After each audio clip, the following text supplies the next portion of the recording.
지난 주일에 우리는 전도서 3장 말씀을 살펴보았습니다. 일하는 자가 그 수고로 말미암아 무슨 이익이 있으랴? 9절의 질문과 이어지는 말씀에서 그 대답을 찾아보았습니다. 다시 말해서 수고하며 애쓰며 살아가는 이 삶의 의미가 무엇인지에 대해서 전도서 3장의 본문은 세 가지 대답을 알려주었습니다. 오늘도 우리가 살아가는 삶에 대해서 다른 측면에서 살펴보려고 합니다.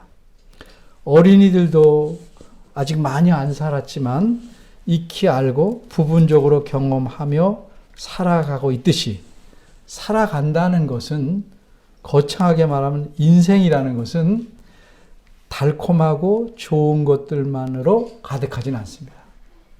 아이들도 다 겪는 겁니다.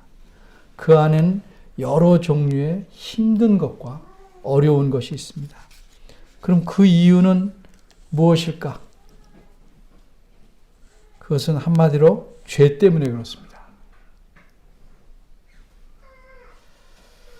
그래서 사도 바울은 디모데후서 3장 12절에서 예수님을 믿는 사람이 믿는 사람답게 사는 것이 얼마나 힘든지를 이렇게 말합니다.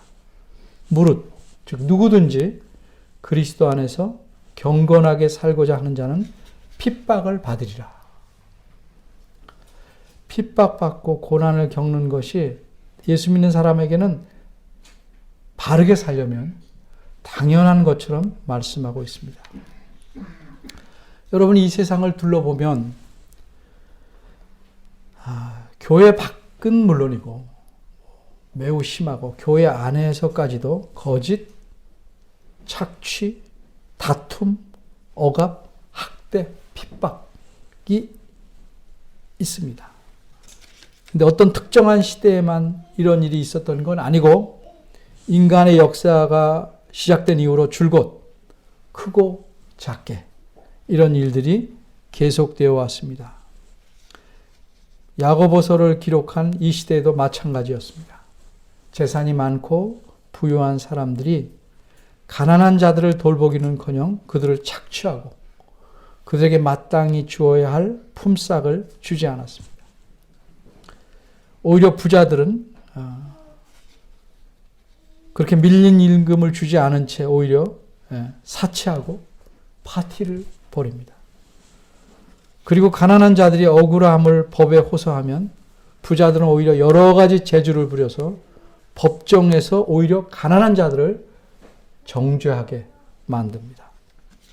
그래서 가난한 자들의 삶은 죽은 사람, 죽음을 당한 자처럼 살게 되고 어디에도 호소할 것이 없는 그런 억울한 삶을 살게 됩니다. 이처럼 부자들은 가난한 자들에게 아주 못된 짓을 많이 하는데 이런 상황을 특별히 야고보서 5장 오늘 본문 앞에 1절에서 6절까지 말씀하고 있는 것입니다. 이렇게 교회 안에까지 만연한 이런 못된 상황을 놓고 야고보는 뭐라고 말하냐면 그런 부자들은 부한 자들은 도살의 날을 기다리고 있다 이렇게 말씀합니다. 이 말에서 부자들이 얼마나 악한지를 잘 드러내줍니다. 그리고 이어서 오늘 본문은 그러므로 라는 말씀으로 시작합니다. 그 악한 일을 저지르는 부자들 또 그런 종류의 사람들에게는 도살의 날이 기다리고 있다. 그렇다면 착취와 억압과 학대를 받으며 억울하게 사는 자들은 어떻게 살아야 하는가? 어떻게 해야 하는가? 이 문제에 대해서, 이 질문에 대해서 오늘 본문이 대답하고 있는 것입니다. 오늘 본문을 우리가 함께 읽어봤지만 야고보서의 다른 부분과는 달리 야고보 사도는 억울함을 당하고 살아가는 성도들에게 참으로 간절하게 말하고 있습니다. 그가 사용하고 있는 호칭에서 나타납니다. 다른 문단에서와는 달리 야고보 사도는 형제들이라는 호칭을 요 몇 절 안 되는 본문에서 여러 번 반복합니다. 7절, 9절, 10절 세 번이나 말합니다. 그리고 이 문단의 특징은 보라 하는 말도 7절, 9절, 11절 세 번씩 사용합니다. 이렇게 보라라는 말을 쓰는 것은 자기가 예로 제시하는 이 생생한 신뢰를 좀 잘 생각해서 성도들이 그렇게 권면하는 대로 했으면 좋겠다. 이런 간절한 심정으로 말하기 때문입니다. 이렇게 듣는 사람이 잘 알아듣도록 충고하고 또 그렇게 하도록 격려하는 것을 우리가 권면이라고 합니다. 권면. 이런 권면의 내용을 담은 것이 오늘 본문입니다. 오늘 본문에는 세 가지 권면이 나오는데 다 형제들아로 시작합니다. 이 세 가지 권면을 살펴보겠습니다. 첫째는 하라는 권면, 뭐뭐 하라는 권면. 둘째는 하지 말라는 권면. 셋째는 마무리 권면입니다. 첫째입니다. 하라는 권면. 첫 번째 권면은 7절과 8절입니다. 한마디로 이 권면은 길이 참으라, 오래 참으라 하는 말씀입니다. 그럼 얼마나 오래 참아야 하는가? 주님의 강림하시기까지라고 말합니다. 주 예수 그리스도께서 이 세상에 다시 오실 때까지 오래오래 참으라는 말씀입니다. 우리가 개인적으로 적용하면 내가 죽을 때까지 주님이 강림하시지 않는다면 그 개인에게는 내가 죽을 때까지 참으라 하는 말씀입니다. 교회 안에서 일어난, 적어도 교회 안에서 일어난 교인들 간에 발생한 억울함과 억압과 학대 등에 대해서는 평생을 참으라는 겁니다. 그런데 과연 이렇게 참을 수 있을까요? 그래서 아주 생생한 예를 하나 제시합니다. 그래서 보라로 시작합니다. 보라. 그거는 농부에 관한 예입니다. 농부는 어떤 사람입니까? 씨를 뿌리고 그것이 열매를 맺을 때까지 참는 사람입니다. 근데 농부가 어떻게 참아요? 씨를 심고 그냥 막연히 잠이나 자면서 가만히 기다리는 게 아닙니다. 추수 때가 있음을 확실히 알고 자기 할 일을 해가면서 참습니다. 7절에 보면 이른 비와 늦은 비가 나오는데 씨를 뿌리고 파종하고 그 씨가 잘 이렇게 발화해서 자랄 수 있도록 알맞은 때에 내리는 비를 이른 비라고 합니다. 어떤 시기보다 빨리 와서 이른 비가 아니고 먼저 오는 비, 파종하고 나서. 그리고 늦은 비는 늦게 온다, 때 맞춰 오지 않고 늦게 온다는 뜻이 아니고 추수하기 직전에 그 씨의 성장을 완숙하게 만드는, 그래서 성장을 잘 이루게 하는, 곡식을 익게 하는 그 비를 늦은 비라고 합니다. 이런 비가 오기를 기다리면서 농부는 참습니다. 농부가 비를 만드는 게 아니고 그 비를 기다리면서 참습니다. 이뿐만 아니라 그 동안에도 농부는 쉬지 않습니다. 김도 매고 비가 오면 물이 잘 빠지도록 배수도 하고 여러 가지 하는 거지만 그런 모든 일들은 기다림을 갖고 하는 일입니다. 농부는 이렇게 추수 때를 바라보고 열매가 맺기를 잘 기다리는 사람입니다. 그래서 이렇게 농부의 예를 든 다음에 8절은 다시 한번 강조합니다. 너희도가 뭐예요? 농부처럼 너희도 오래 참아라. 여기서 길이 참는다, 오래 참다는 것은 어쩔 수 없어서 가만히 앉아서 포기하고 좌절하고 낭망해서 기다리는 그런 기다림이 아닙니다. 이거는 희망의 기다림이고 매우 적극적인 기다림입니다. 근데 이 기다림의 특징은 뭐냐면 마음을 굳게 하고 기다리는 기다림입니다. 언젠가 내가 힘을 얻어서 나한테 억울함을 베푼 자를 한번 복수하리라. 그런 의미에서 마음을 굳게 하는 게 아닙니다.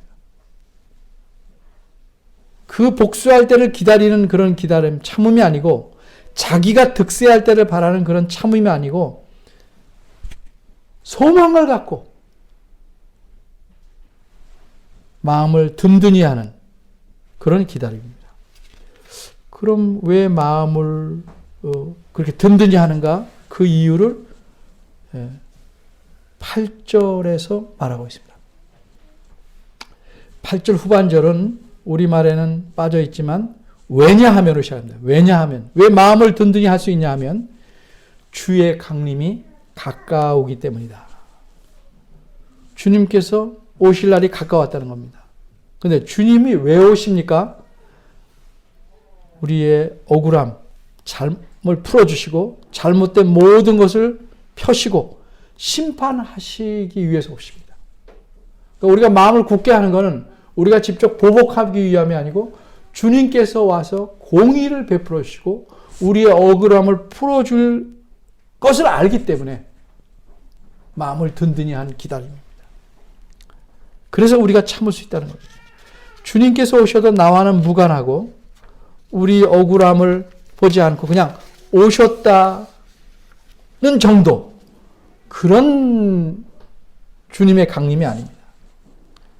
주님께서 왜 오시는지 우리가 분명히 알기 때문에 마음을 든든히 하고 내가 복수하려 하지 않고 원한을 갚으려 하지 않고 기다리는 겁니다. 그래서 여기서 굳게 한다는 말은 그런 믿음이 흔들리지 않는다는 말이에요.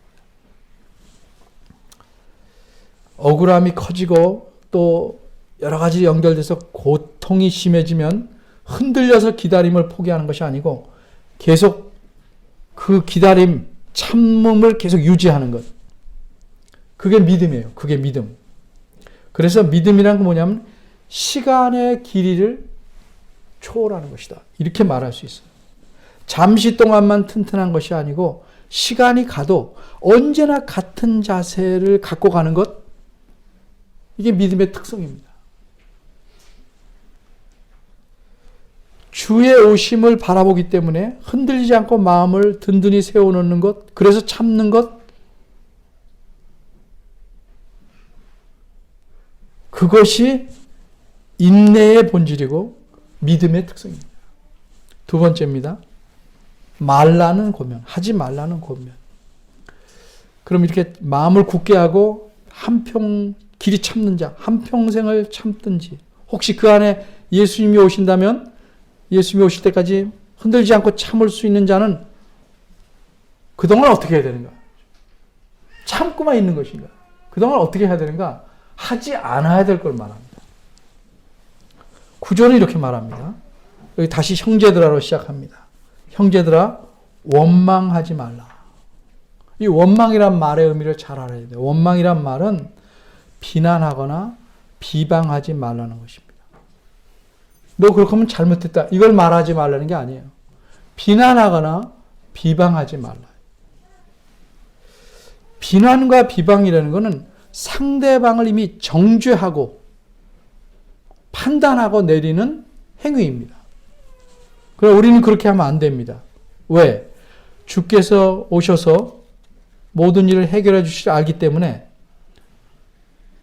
자기를 힘들게 했던 사람이라 할지라도 정죄하거나 심판할 수 없습니다. 해서는 안 됩니다. 왜 우리가 이렇게 원망, 비난, 비방하지 않아야 하는가? 그 다음 이유로 뭐라고 말하냐면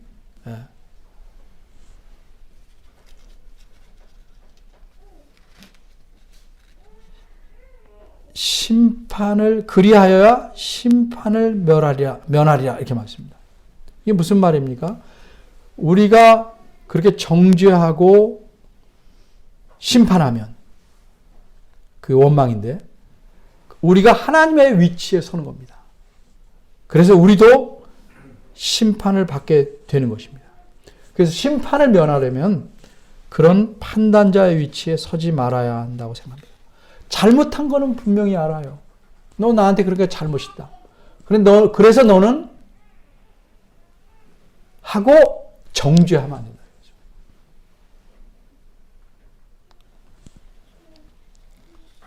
그래서 생생한 예를 다시 한번 보라라는 말씀으로 제시합니다.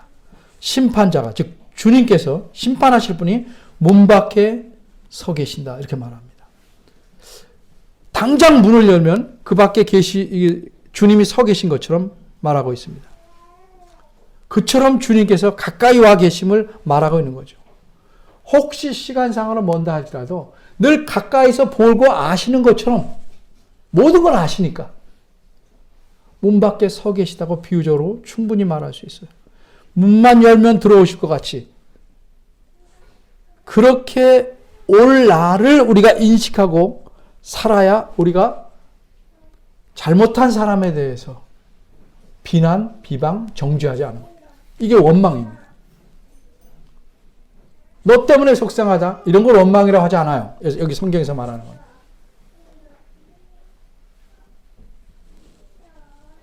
넌 그렇게 하니까 뭐 구제불능이라든지 하나님의 벌을 받는다든지 이렇게 단언적으로 말할 수 없다는 거죠. 심판자가 바로 문 밖에 계신 것처럼 이렇게 비유적으로 말하는 이유는 이런 것 같아요. 우리가 아이들이 어떤 나쁜 짓을 하다가 아버지나 어머니가 나타나서 보고 있으면 어떻게 해요? 멈칫하죠. 바로 문 밖에서 우리가 원망하는 걸 듣고 계시고 다 아신다 알면 우리가 그렇게 하겠습니까? 삼가하겠죠. 그러니까 9절이 심판자가 문 밖에 서 계시니까 원망하지 마라. 이렇게 말씀하는 겁니다. 세 번째, 마무리 권면입니다. 10절, 형제들아 다 시작합니다. 마음을 굳게 하고 오래 참으면서 남을 비방, 비난, 정죄, 즉 원망하지 않는 것, 어떻게 하는 게 그렇게 할까? 그렇게 잘할 수 있을까? 그래서 아주 견본을 하나 제시합니다.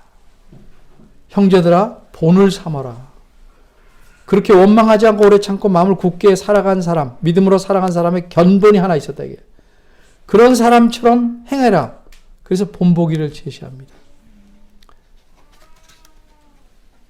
예를 들어서 이런 음식을 만들어 봐라 하고 여러 가지 설명을 해줍니다. 아주 요리에 정통한 사람은 알겠지만 일반적으로 그거 잘 알아듣겠어요? 그런데 그거를 만들 수 있는 사람이 이렇게 해서 탁 하면 그거 보고 저렇게 하면 되겠구나. 훨씬 쉬워질 겁니다. 그것처럼 견본을 하나 제시합니다. 근데 그 견본이 뭐냐? 선지자들입니다.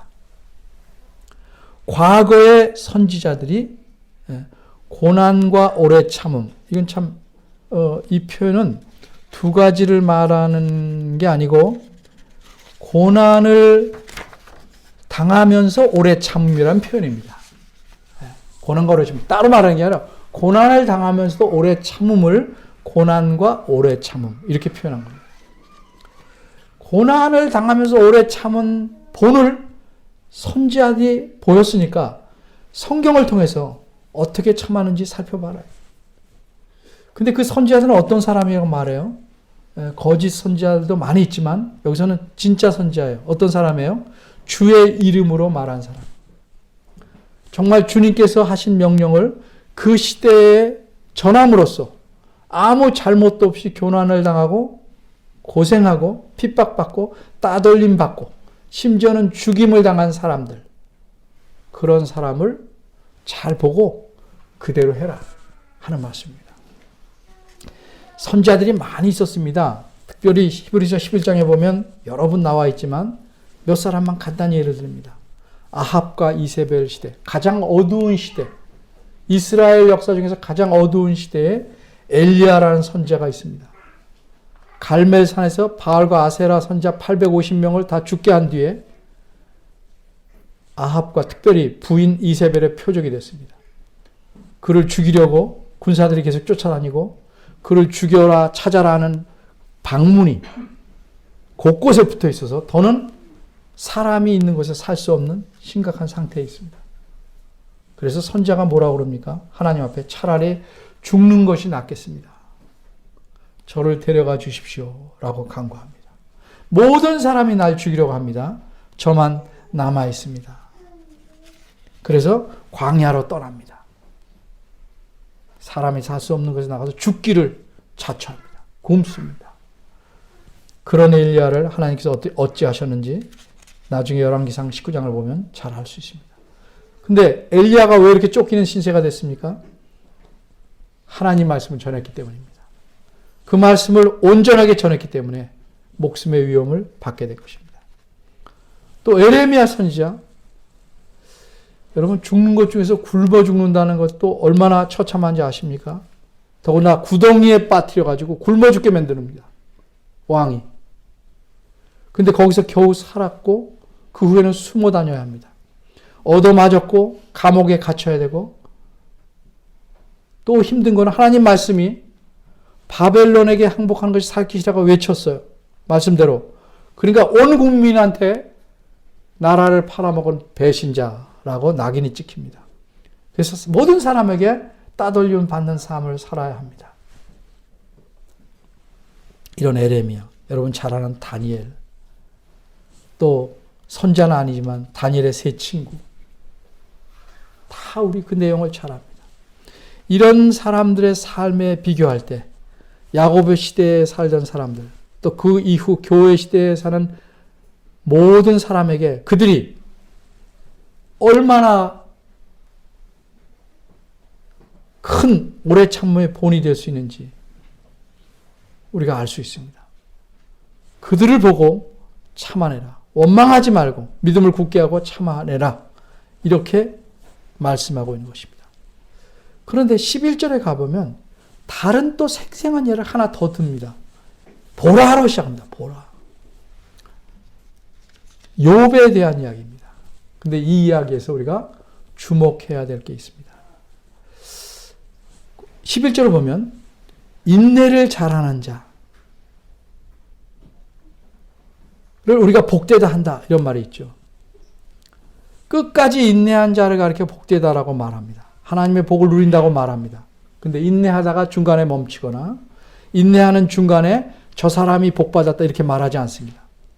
인내는 끝까지 가봐야 돼요. 끝까지 가봐야 하나님의 복을 받았다 하는 걸 알 수 있습니다. 중간에서 멈추면 그런 의미가 없어요. 이런 욥의 인내를 너희가 잘 알고 있지 않냐. 욥에게 마지막으로 주님께서 베푸신 결말이 어떤지를 너희가 잘 알고 있지 않느냐 말입니다. 우리도 잘 알죠. 그러면서 욥의 인내함을 예로서 제시합니다. 그런데 여기 질문거리가 많아요. 먼저 생각할 것은 욥이 과연 원망하지 않은 사람인가? 욥이 끝까지 잘 참아낸 사람인가? 결과적으로 끝까지 잘 참아냈지만 중간에 흔들리지 않고 마음을 굳게 한 사람인가? 원망을 전혀 하지 않았는가? 우리가 욥기 읽어보면 안 그래요. 근데 왜 여기서는 욥의 인내를 예로 들고 있는 것인가?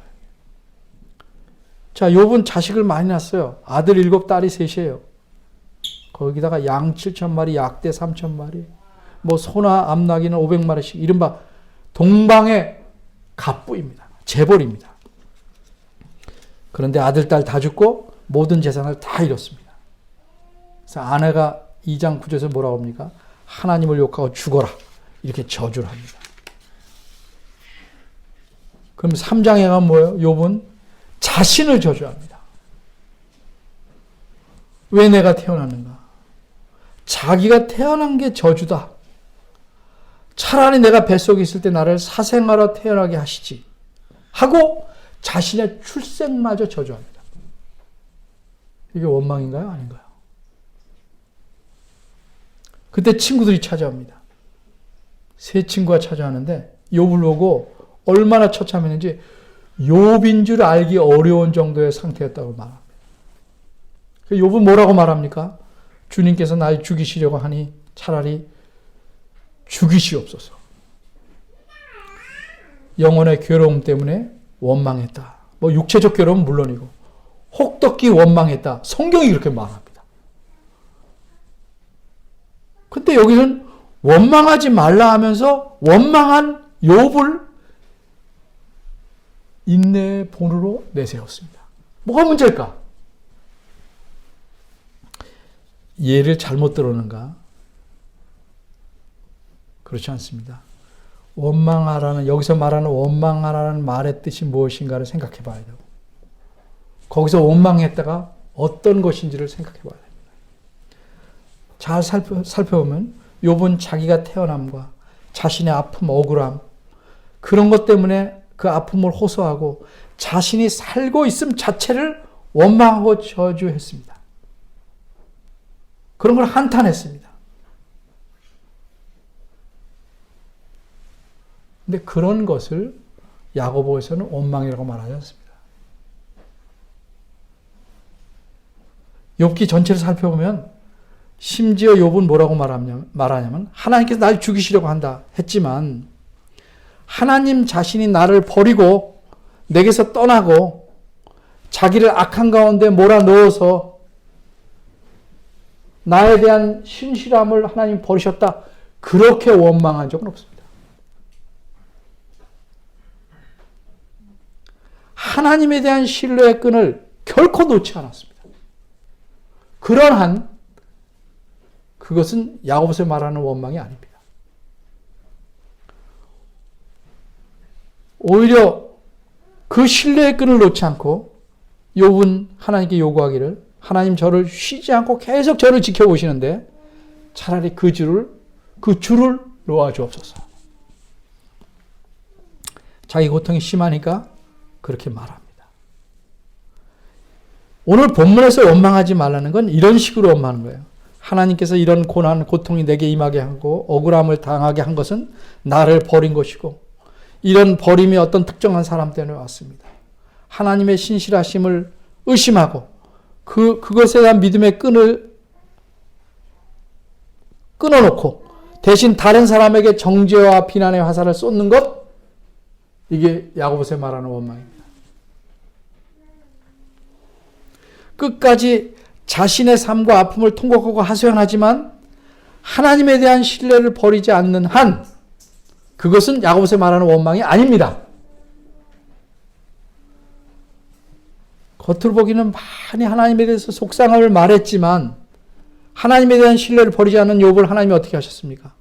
그 결말에 모든 것을 회복시키시고 하나님이 베푸시는 복이 어떠함을 잘 드러냈습니다. 그래서 야고보에서는 그를 신앙의 모범인으로 하나님이 복 주신 사람으로 제시하고 있는 것입니다. 욥이 어떻게 했는지 아십니까? 제가 욥기를 이해하기로는 그 아픔과 신앙의 아픔과 그리고 그 아픔 속에서도 자기 믿음의 상태를 잘 표현해 주는 말이 하나 있는데 욥기 13장 15절입니다. 우리말 성경에서는 하나님이 나를 죽이시리니 소망이 없다 이렇게 표현되어 있습니다. 믿음을 놓아버린 것처럼 되죠. 근데 원문에 가까운 의미는 그게 아니에요. 오히려 그 아래쪽에 써 있는 말이에요. 그가 나를 죽이실지라도 나는 그를 의뢰하리니. 이게 욥의 신앙, 믿음, 욥 전체에 나타나는 욥의 신앙을 잘 보여주는 말입니다. 그가 나를 죽이실지라도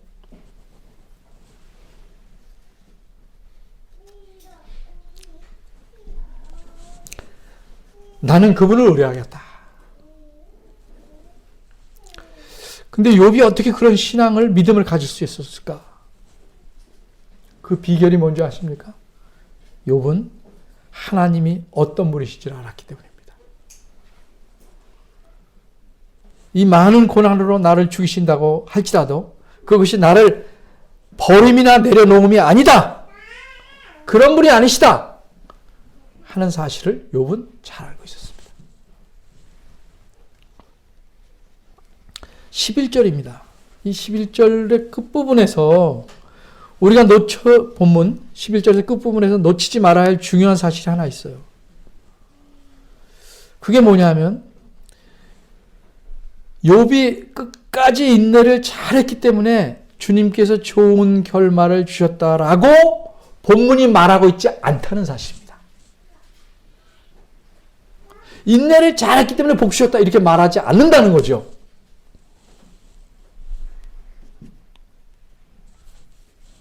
왜 그러냐면 우리말 성경에서 빠졌지만 왜 그런 결말을 주시는가? 우리말 주는 바로 앞에 왜냐하면이 빠졌어요. 왜냐? 주는 하나님은 가장 자비하시고 긍휼히 여기시는 자이기 때문이다. 그게 이유입니다. 복 주시는 이유. 인내하는 자에게 좋은 결말, 복되다라고 말할 수 있는 결말을 주시는 것은 그 사람의 인내가 공로가 돼서 그의 의로움 때문이 아니고 하나님의 긍휼하심과 자비하심 때문이라는 거예요. 그리고 사람은 그것을 바라보고 참고 기다리기 때문에, 또 그걸 알기 때문에 마음을 굳게 할 수 있는 것이고, 하나님이 그러하신 분임을 믿기 때문에 소망을 갖고 하나님의 신실하심과 자비하심과 긍휼하심을 바라보고 믿기에 다른 사람을 원망하지 않은 겁니다. 다른 사람을 정죄하지 않은 겁니다. 욥이 이런 억울함을 다 고난을 겪고 나서 뭐라고 말했는지 아십니까? 자기가 옳다고 전혀 말하지 않습니다. 욥기 마지막 장 5절에 보면 이제까지는 주님께 대해 귀로만 들었사온데 이제는 눈으로 주를 배웠나이다. 이렇게 말합니다. 고난은 또 모든 어려움은 또 억울함과 고통과 억울과 착취 속에서 견디는 모든 일들은 직접적인 원인은 이 땅의 악한 자들과 죄 때문에 생겨난 일이지만 하나님께서는 자신의 자비하심과 긍휼하심으로 그런 걸 겪어낼 힘을 주시고 참 복된 결말을 얻게 하시는 겁니다. 이게 어디서 오는 것인가? 하나님의 선하심과 신실하심과 하나님의 긍휼하심과 자비로우심에 오는 것이다 라고 오늘 본문이 말하는 겁니다.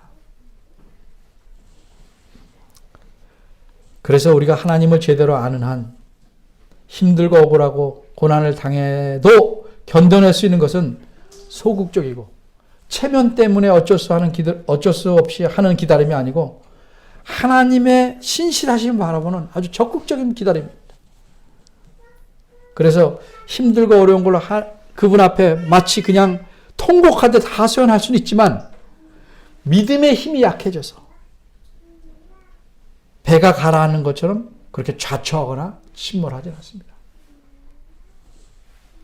오히려 고난이 강하면 세면 셀수록 하나님의 자비하심과 긍휼하심을 바라보는 힘이 더 커질 것이고 하나님의 긍휼하심과 자비하심이 우리를 더 튼튼히 세울 것입니다. 우리가 하나님에 대해서 갖는 믿음은 그런 겁니다. 내가 크게 믿는 게 아니고 하나님이 어떠하신 분인지를 정확하고 바르게 알아서 힘을 얻는 겁니다. 그 믿음은 이론을 빼놓지는 않지만 믿음 자체는 살아가게 하는 능력입니다. 그리고 특별히 하나님의 자비하심과 긍휼하심을 아는 데서 오는 것입니다. 우리가 살아가면서 수많은 일을 겪게 될 것입니다. 그 가운데 어떤 자세를 취해야 될까? 믿음의 자세, 여기서 말하는 그런 자세입니다. 믿음은 그저 우리가 주님을 섬겨보게 된 열심이 아닙니다. 믿음이 있으면 열심이 있지만 열심 자체가 믿음 아닙니다. 우리가 갖는 믿음 그 자체에 힘이 있는 것이 아닙니다. 믿음의 힘은 하나님에게서 오는 겁니다. 우리가 정말 파도가 거센 인생의 바닷길을 항해한다고 비유하자면 그 가운데서도 좌초하거나 침몰하지 않은 것은 하나님을 바로 알고 그분을 신뢰하는 데서 얻는 힘, 이 믿음에서 생기는 것입니다. 과거에 하나님께서 모든 신앙의 선배들에게, 선지자들과 욥에게 그런 믿음의 힘을 주셨어요. 그리고 그들을 신앙의 위인으로 키워주셨어요. 우리에게는 그렇게 안 하실까요? 신실한 하나님이 역시 그렇게 하실 겁니다. 이런 사실을 믿는 것 또한 믿음입니다. 여러분이 아픔이 있으면 울기도 하고 하소연도 하고 자신의 아픔을 하나님 앞에 토로도 하십시오.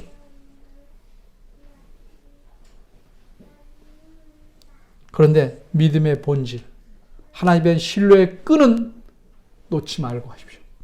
하나님 날 버리셔서, 날 외면하셔서, 날 미워하셔서 이런 일이 생겼다고는 하지 말라 이 말이죠.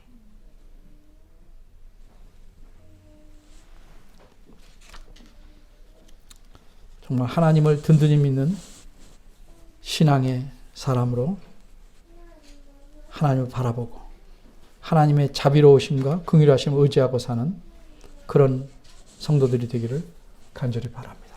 기도하겠습니다. 은혜로우신 하나님, 긍휼이 풍성하신 하나님, 이 땅에는 우리보다 억울한 사람이 많습니다. 인간적으로 보면 죄도 없고 잘못도 없이 학대와 고문을 받고 가족을 잃어버린 사람들도 많습니다. 그런 사람들에 비하면 저희의 아픔이야, 저희가 당하는 수모야 정말 적은 것입니다. 우리가 역경을 겪을 때마다 하나님을 바라보게 하시고 하나님의 긍휼하심과 자비로우심을 기억하게 하셔서 더욱 하나님을 붙잡게 하옵소서.